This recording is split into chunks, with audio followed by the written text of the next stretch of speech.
Hi, this is Shotgun Tom Kelly, and now that I have your attention, you wanted to be close to him in the dugout during his impressive 15-year Major League career because he was always watching, listening, and looking for an edge. Now, Kurt Bavacqua brings that edge to Dirty Kurt's Dugout, where you can listen, watch, and be a part of the most honest, informative baseball show available today. Now, here's Kurt. That's me. Hey everybody, how you doing? Go up to comments here so I can see all you. TM is here as usual. TM and I are going to meet Solana Beach and have some lunch. We might invite a couple of listeners, viewers, whatever you want to call yourself, to have lunch with us when he comes down, because we might be having lunch with the guy that you just heard introduce me, Shotgun Tom Kelly. So we will see about that. You know, I'm going to do something a little different today. I'm not going to skip over our sponsorship because they're a very important part of this deal. So want to send a shout out to Tony and Cindy at Hacienda Casablanca out in El Cajon, 700 North Johnson. If you don't know where it is, tell them that Joe and I sent you when you go out there, and maybe Cindy will throw a margarita on you. Literally. She won't give it to you, but she'll charge me or Joe. But we might take care of it. And also, of course, the good folks down at Lacima Oil Company, Tom Drake. We want to thank them for the sponsorship and the cards that we give you folks, or we try to give you. So that's where the twist is going to come in today. Is I'm going to give you the trivia question right now. And I am going to throw in a Hacienda gift card if you can tell me the name of not only the pitching coach that just took a job with a major I'm not going to give it away, but with a major university, a baseball job with a major university, and he just walked away from the big leagues. And then I'll give you a Hacienda gift card if you can tell me another major league coach that walked away from their job within the last year to take a head coaching job at another major baseball university in the country. We're going to get back to that because I'm expecting answers from you. And you know what? I'm going to open this up to everybody because I've got good viewers and good listeners out there. And if these people are going to continue to watch the show and come up with the answers, I figure they have just as much right to be rewarded as any of you. And what I mean by that is we have not allowed somebody to win this consecutive times or even twice. Once they won it, they were kind of negated from winning it again. I'm going to take that rule out right now. It's out. So don't be going and trying to find the answer to this because it's not going to be easy. Let me tell you what's happened since the last time we met. The Padres have gone in a little bit of a tailspin, and I'm going to tell you why. You're going to say, oh, because they're losing games. No, that's not why. I'm going to tell you specifically why. And I tell you what, since the Padres went to LA if you tuned in and saw that series or read about it, for 4 games, they've been written off. And I'm talking about literally by all the national media, MLB Network, everybody. Now, they haven't written them off not to make the playoffs, but the Dodgers are going to win the National League West for sure. And you know what? To be honest with you, I don't blame them. I don't blame them for writing them off. But I know something that, I want to say that I would hope that the baseball ops department down there knows. And Joe, you can keep track of the people that are coming in. I just saw a winner come in, but I don't want to get interrupted with what I'm saying. So keep track. Tammy and Matt Schobert are going to win the card. But if you can tell me the other coach that has left the ranks of Major League Baseball within the last year to take over a coaching job, I'm going to throw in a Hacienda gift card. So if it's two different people, it's fine. But Wes Johnson is the correct answer. We'll get back to that in a couple of minutes because I'm going to make a few more points about that. Thank you, Terrence. I appreciate the congratulations that you put up there to Tammy and Matt, because it is congratulations. So back to the 4-game series against the Dodgers. If you watched all 4 of these games like I did, they were brutal. They were brutal, and these games were a lot closer than the scores might indicate. I know a 7-2 game seems like a blowout. It wasn't. It wasn't, because the Dodgers scored their first 3 runs on back-to-back-to-back home runs in the first or second inning. That doesn't even matter. Back-to-back-to-back. 3 home runs, made the score 3-zip. And the way the Dodgers play baseball, it was basically over. And the way the Padres were playing baseball at that particular time. But that gets me to the point that I want to make with you about the reason that the Padres lost the way they did. Actually, it's 2 reasons.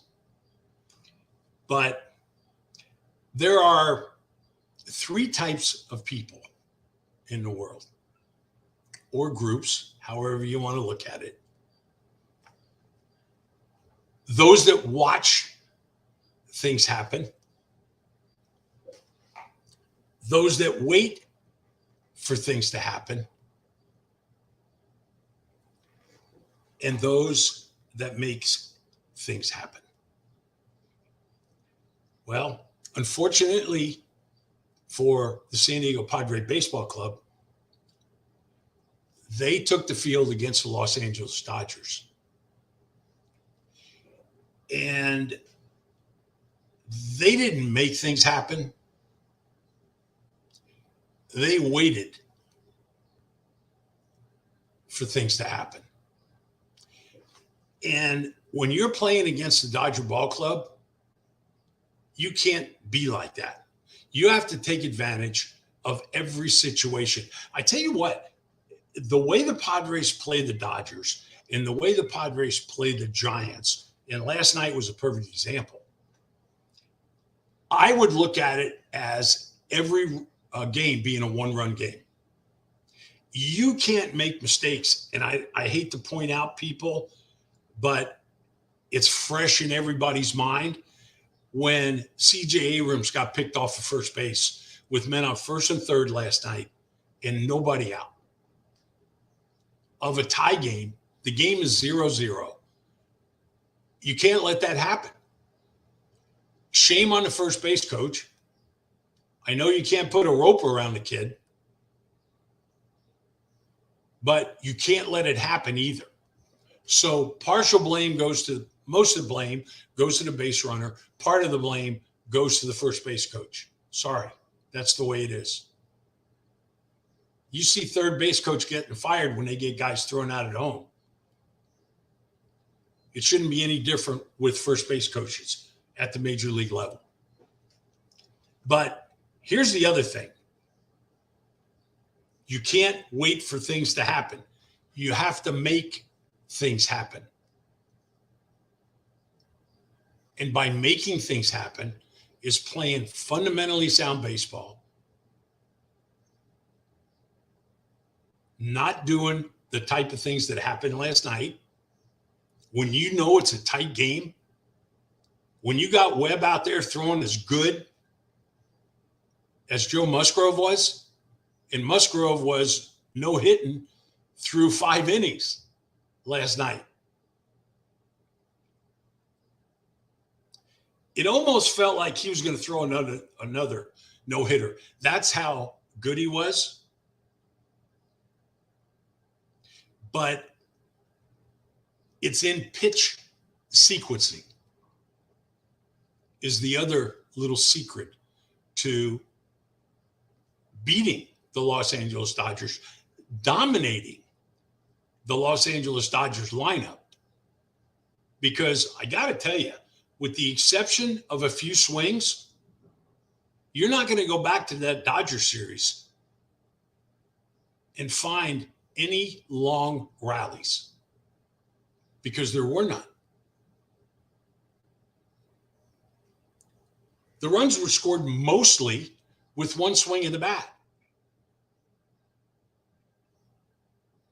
I remember seeing a quote from Catfish Hunter back in the day that I'd rather give up a solo home run to you than walk you. That was Catfish's quote.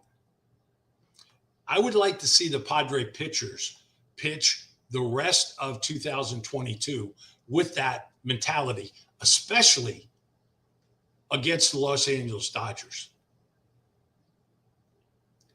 Because if you make a mistake with those guys, they've got an opportunity to hit the ball out of the ballpark. And for the baseball analytic department not to know how to pitch Cody Bellinger by now is a damn shame.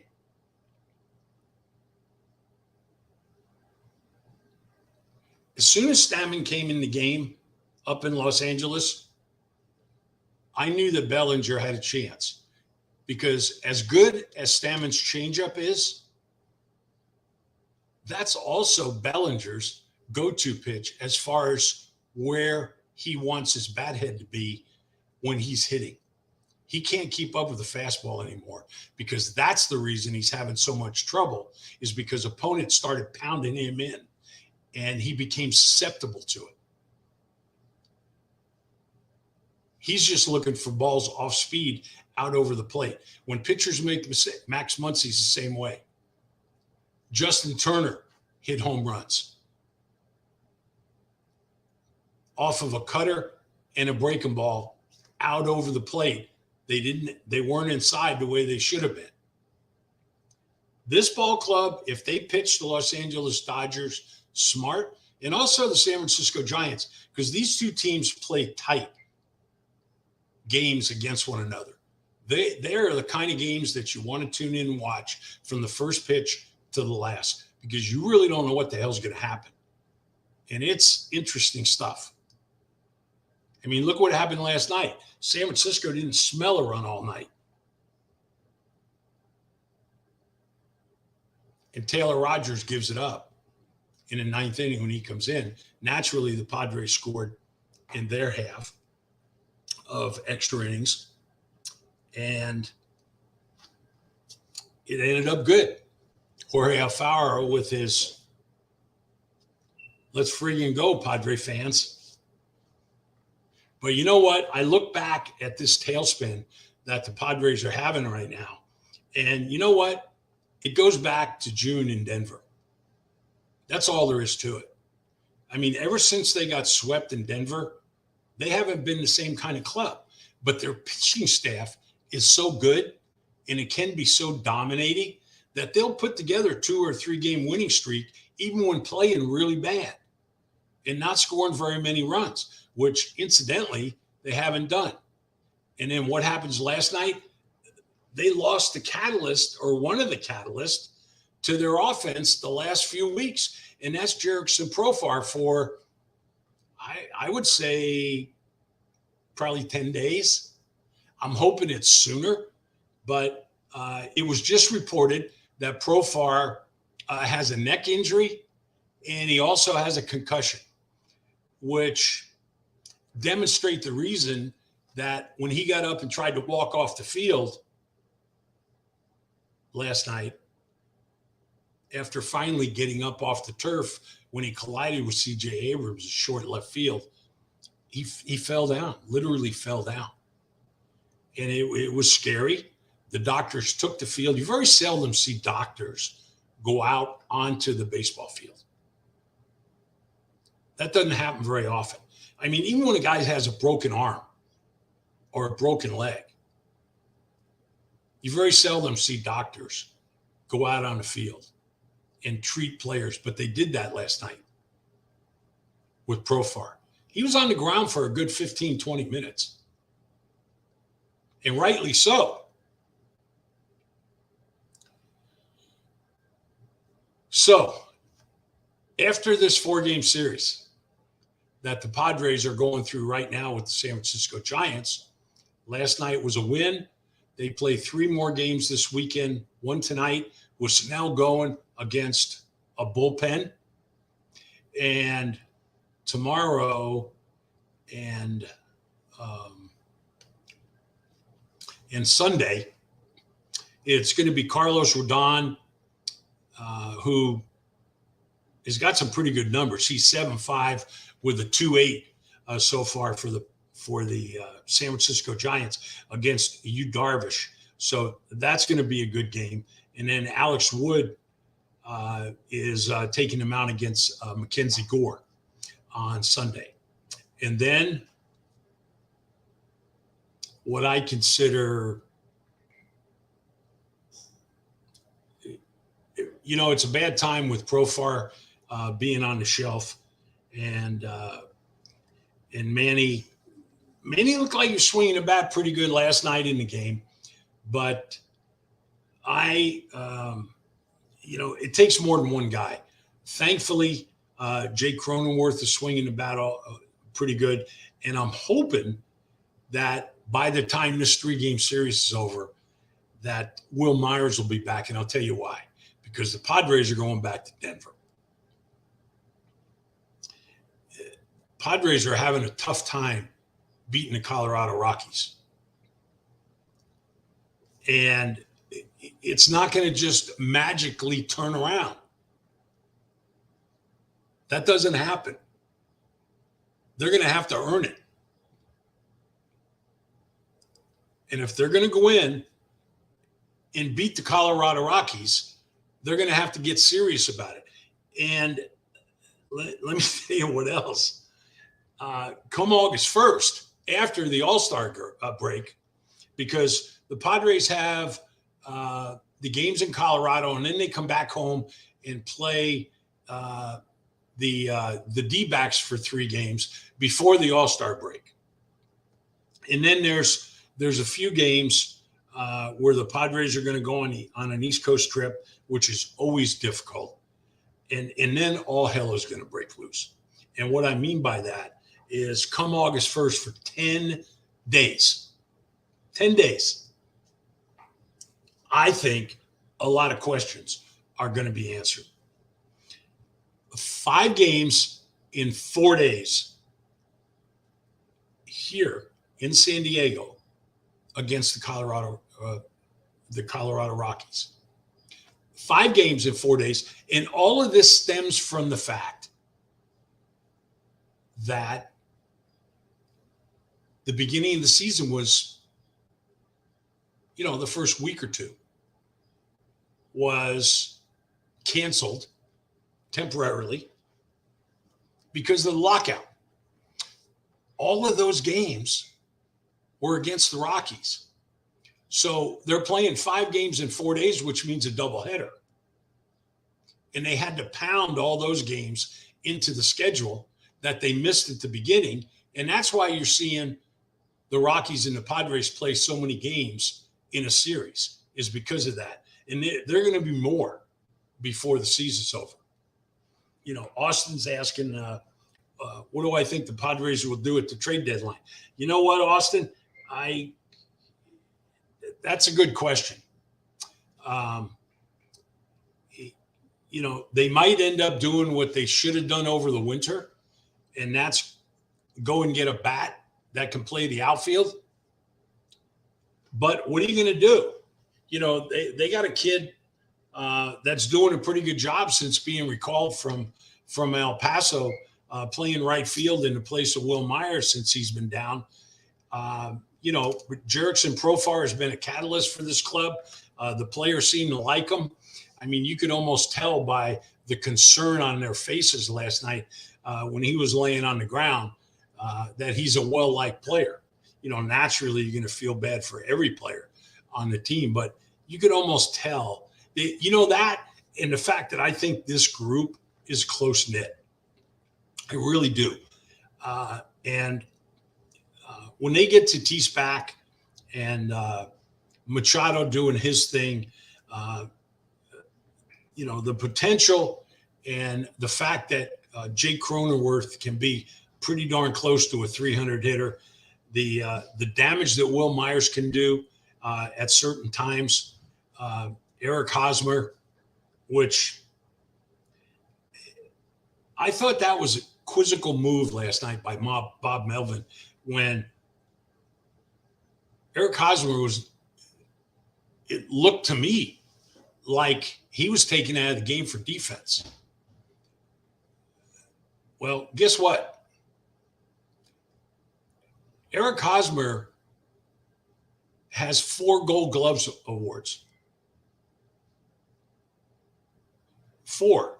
I know there's quite a few people out there that aren't Eric Hosmer fans, but I'm not sitting a Gold Glover on the bench in the 7th, 8th, and 9th, or 8th and 9th for defensive purposes.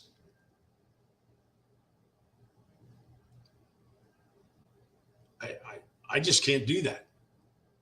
I'm not going to do that. So, Tammy, there you go. Send an email to San Diego Radio Joe at gmail.com, and Joe will get me your information so I can put your $100 gift card in the mail. So that's $100 less that you have to spend for your next fill up. So it'll only cost you like $30 to fill the car up instead of $130. Names, back to Austin's question.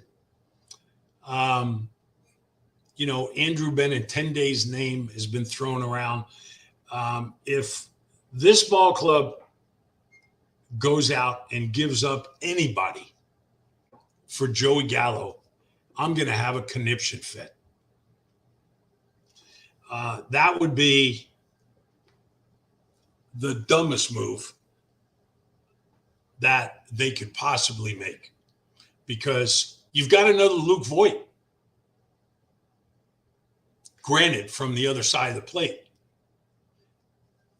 But at least Luke at times has shown me where he'll wait for a ball on the outer part of the plate and hit it to right center field. That's not going to happen with Joey Gallo. And naturally, it would be to left center field. It's just not going to happen. They shift him to the nth degree. Speaking of shifts, Joe, I'm going to see how quick you can be. Man, are you quick. Okay, I want you to check this out. And all the geeks out there, the analytic newcomers, I think that they've got the game of baseball figured out. Well, a friend of mine sent me this a few months back. And that friend, his name is Daryl Cheney. He was a member of the Big Red Machine in the early 70s. And he was in this game when this picture was taken. This is at San Francisco Stadium. Can't even remember the name of it. But I'll think of it in a minute. But if you look closely, Jack Fisher is the pitcher on the mound. Alex Johnson's the left fielder. Daryl Cheney's in center field, or what looks like to be center field, straight away.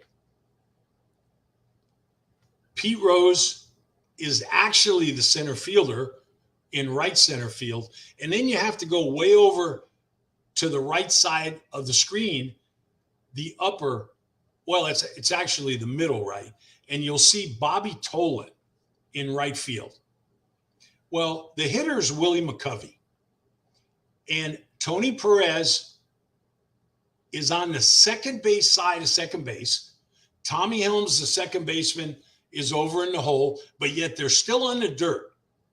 And Lee May, the first baseman, is down the first base line. Hey, folks, this picture was taken in June of 1969. Having a shift on against the player is nothing new. The only difference is Tommy Helms nowadays would probably be in short right field, especially because Willie McCovey didn't run that well. But they have 4 outfielders. They don't even have a third baseman or a shortstop playing on the left side of the infield. That is a shift. So I don't want to hear about shifts. Pay attention to pitch sequencing. All of you guys up in the front office that are helping out the baseball ops department and sending down stuff through the computer system. I don't want to see you throwing change-ups to Cody Bellinger. I don't give a damn if Craig Stammen's on the mound or who's on the mound. You got to go against your out pitch in certain situations to get hitters like Cody Bellinger out. You got to watch these games really close, folks, to catch things like I'm talking about. If you're sitting there and you're going back and forth to the snack bar, to the fridge, and you're just enjoying the game and having a conversation with your kids, having a conversation with your wife, I ask you to take a game and concentrate on every single pitch and look at what the pitchers are trying to do. If you see a pitcher throw an 0-2 or a 1-2 fastball high and away or a foot and a half outside after the first 2 pitches were either swung at and missed or taken by the hitter that were breaking balls, you can bet your sweet bottom that the next pitch is going to be a breaking ball. The fastball was just a waste pitch to give the hitter a different eye view. What should be done is with hitters where they are in the batter's box nowadays, pitchers are not throwing the ball inside enough. Don't start screaming at me about hitting guys, because I don't give a rat's ass about hitting somebody. If they're going to stand on top of the plate, they got to expect to be hit, because they're taking away part of the pitcher's dinner money by getting up on top of the plate and not giving him anything, leaning into everything. That's why you're seeing Will Smiths of the world get hit by so many pitches, the Justin Turners of the world. And I point those two guys out because it's so obvious. I mean, it's so obvious. Look at Bryce Harper. He's out for probably 6 weeks with a broken thumb, thrown by Blake Snell up and in which Harper was leaving the field. And everybody watching on social media and in the media thought that Blake Snell and Bryce Harper were jawing at one another. They weren't.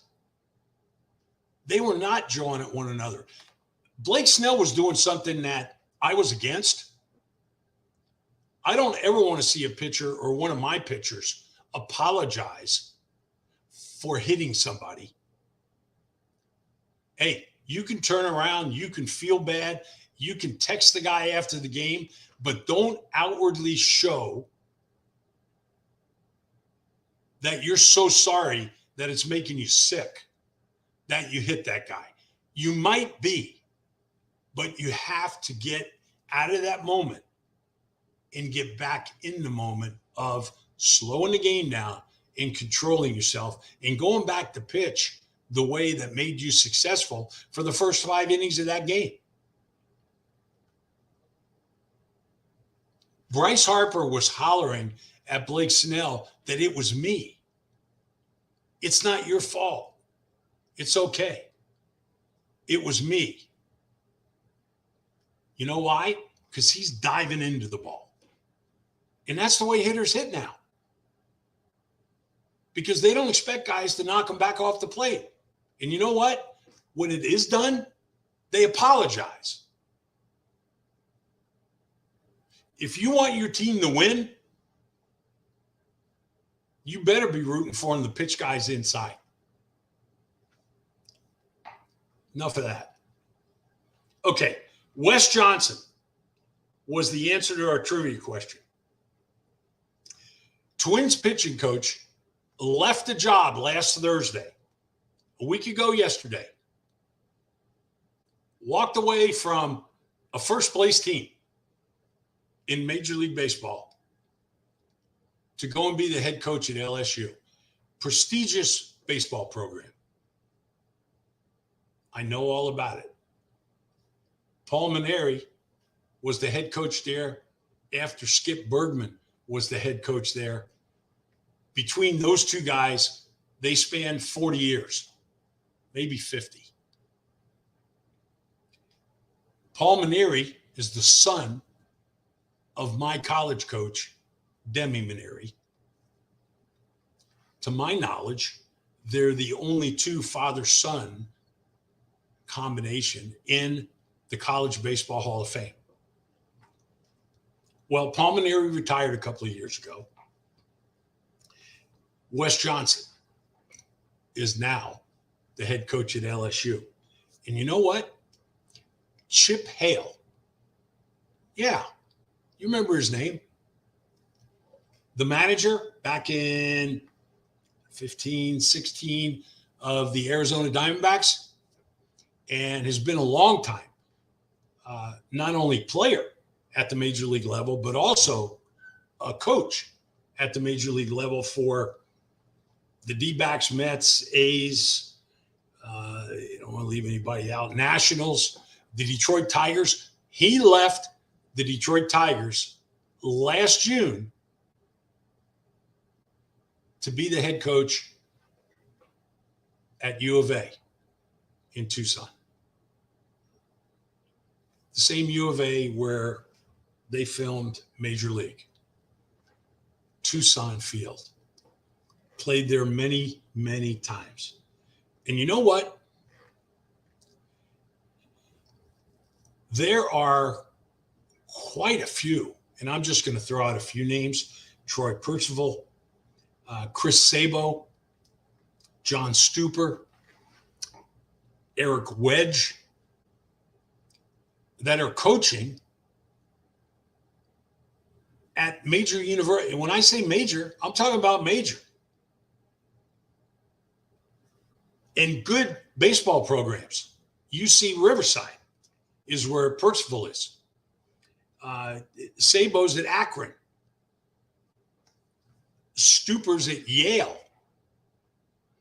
These aren't schlumpy baseball programs or schools that all of a sudden we're seeing major league play. Folks, this never happened before. What is making players leave the ranks of professional baseball and go to the college level?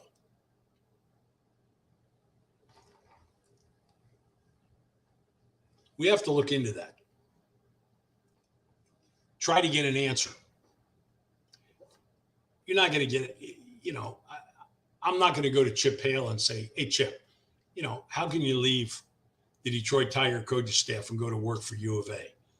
And, you know, he's not going to say, well, Kurt, you know, it's because of this. It's because of this. That just doesn't happen. So for all you, excuse me for a minute, I'm going to take a drink of some tea.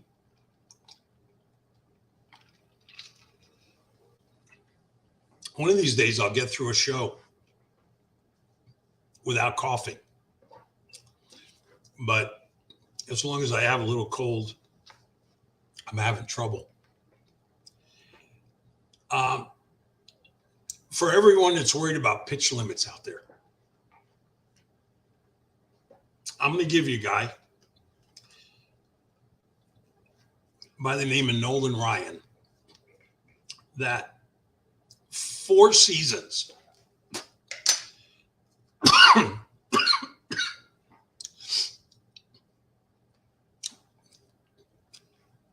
damn, I hate that. You know, I'm going to start carrying around a throat lozenge. And when I feel it coming on, I just pop it in my mouth. So if you see me put something in my mouth, it's going to be a throat lozenge. So Nolan Ryan had a 27-year career. This all happens when I get excited. I can feel that. And 4 seasons out of those 27, he had more strikeouts than base runners allowed. 4 seasons out of the 27. These are guys that worry about pitch limits, whoever you are.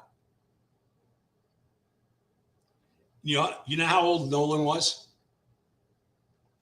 40, 42, 43, and 44. Those were the 4 seasons. And Nolan was historically known for throwing 2 to 250 pitches a game. So there you go. Congratulations to Tammy and Matt Schobert. I appreciate everybody tuning in. Jeffrey Good pointed out that there's lots of demand for Benintendi right now. Yeah, I just don't, there's nobody that jumps out at me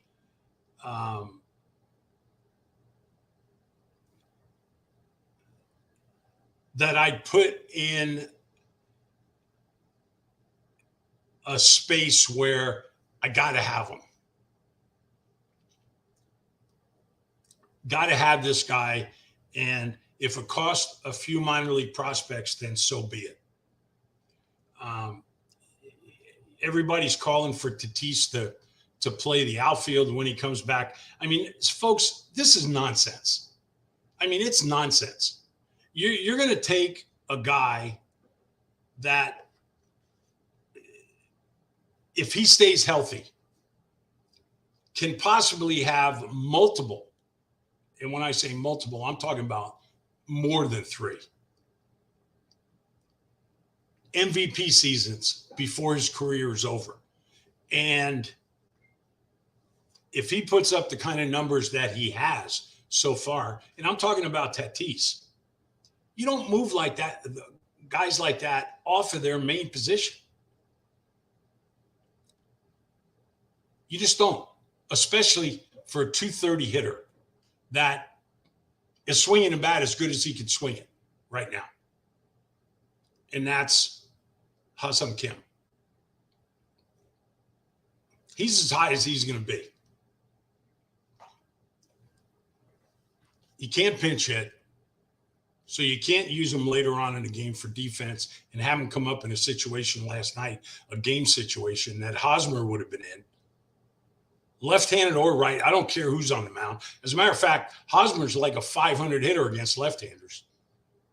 So I disagree with Bob Melvin's decision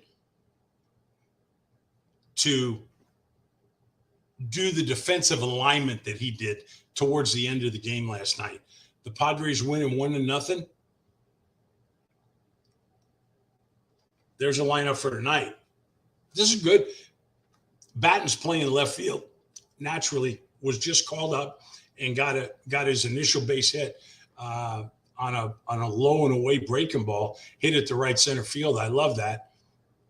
But it's Kim's leading off.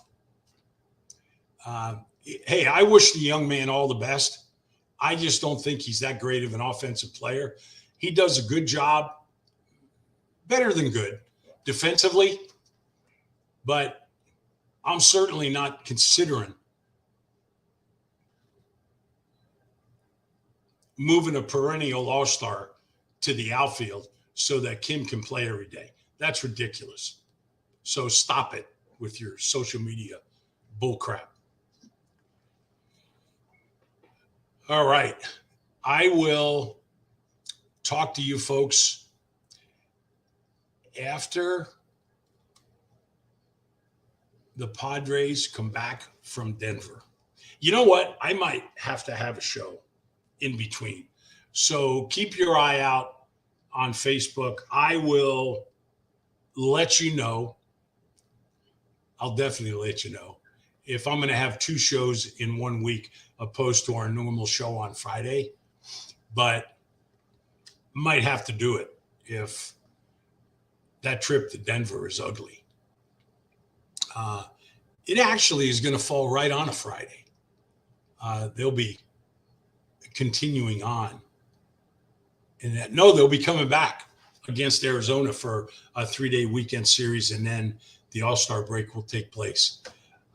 So until next Friday, or at the very minimum next Friday, this is Kurt Pavakwa saying thank you to Joe, producer Joe, that is. I want to thank all of you for tuning in. Thank Tony and Cindy out at Hacienda, and Tom Drake at Lacima Oil, and our nifty little Chevron station down at Balboa and Genesee. There's Tony and Cindy. That's nice. He sent us a picture. Thanks, guys. Appreciate your support, and we will see everybody next week. Until then, goodbye, everybody. Stay safe, and I hope your team wins.